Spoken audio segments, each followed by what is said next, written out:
Among these people wants to know how probably you see the significance of Pattanam, because you might have been closely observing it. It is something that came out of barefoot archaeology into a major research concern. So, having closely looking at in the larger subcontinent's perspective to look at the past, how do you think, what is the potential of Pattanam and how we should go further ahead? Well, let me try and put it in a little bit of a context, in the sense that I see Pattanam as the kind of site that is introducing us to a new dimension of Indian history and archaeology, which is the dimension of now having to look at the Indian Ocean. It's not enough simply to talk about the subcontinent. You have to now look at the Indian Ocean and the kinds of communication and contacts that existed across the Indian Ocean, and also between smaller areas like West Asia and India, and then India and Southeast Asia. So in a sense, sites like Pattanam, with the kind of international reach that they have, are extending the borders of the unit that is called India in terms of history and archaeology. I think that is one reason why it's very important. Secondly, what Pattanam has demonstrated is that when one is excavating what might be called a slightly exotic site, in the sense that it's not 100% only Indian, it's got people coming from elsewhere as well, it is very necessary to do a completely thorough excavation.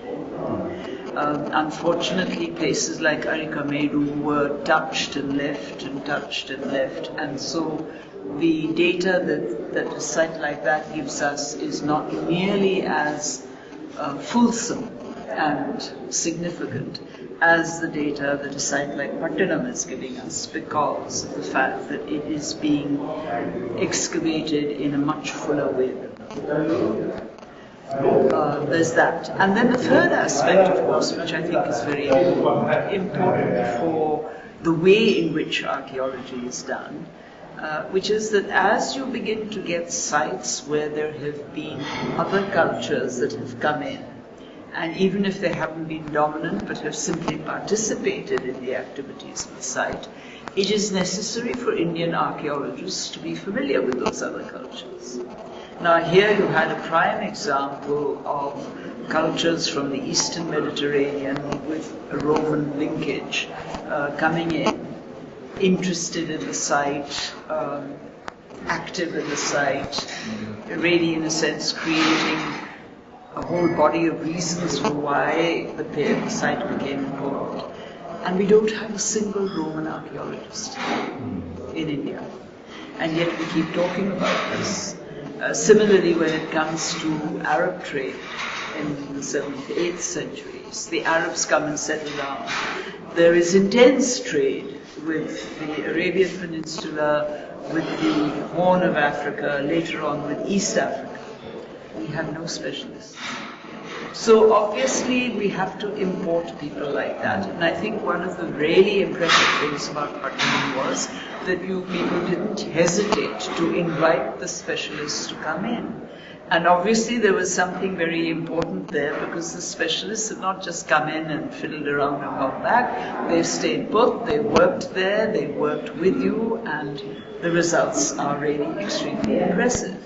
And so, people who sit down and say, as some people say, that, oh, these sites are simply attracting foreign archaeologists, and the Indian archaeologists are doing nothing.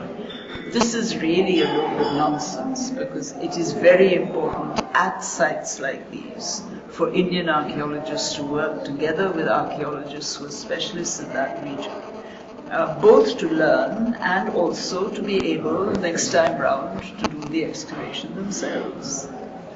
I mean, the kind of expertise that you have got, for example, on your amphora shirts, you would never have got if you hadn't invited people from European centres and British Museum and so on, who are experts on these objects. And just think about the amount that we have learnt as a result of their expertise and their work on this material. In a lighter vein, there is a lot of public attention to the question whether this is Busiris or not. People want to glorify, some people want to say no. But we used to keep academic distance. But I used to wonder how you felt it, whether... Well, you can't be 100% certain unless you have that clinching evidence. And that clinching evidence at the moment isn't there. Everything seems to point to this perhaps being the place that is being mentioned. One would like to think that it is that place. It seems to have all the background and the qualifications to be able to be identified with Osiris. But we are still waiting for that one little, pin that will pin the identity together. And a more academic question, it would be, the state is a constant aspect that worries many of the social scientists in terms of looking at the archaeological data that was coming, because there is already a lot of given knowledge that we had a society which was not equipped to have long-distance trade, because we don't have the social organization of a state, trade guilds, things like that.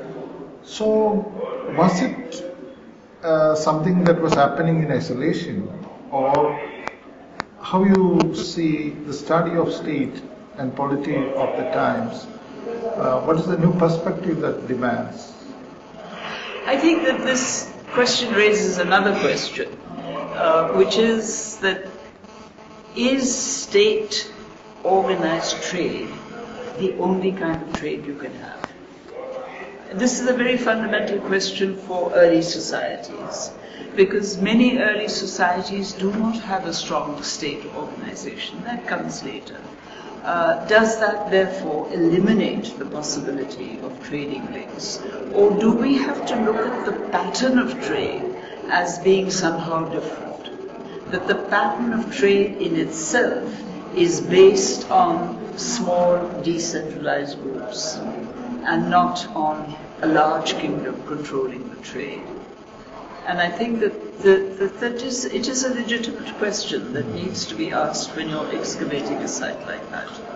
In your opening remarks, you said when you look at the oceans, see, it's interesting to note that much conquests or much confrontations were not happening in the sea, but mostly what was happening was trade.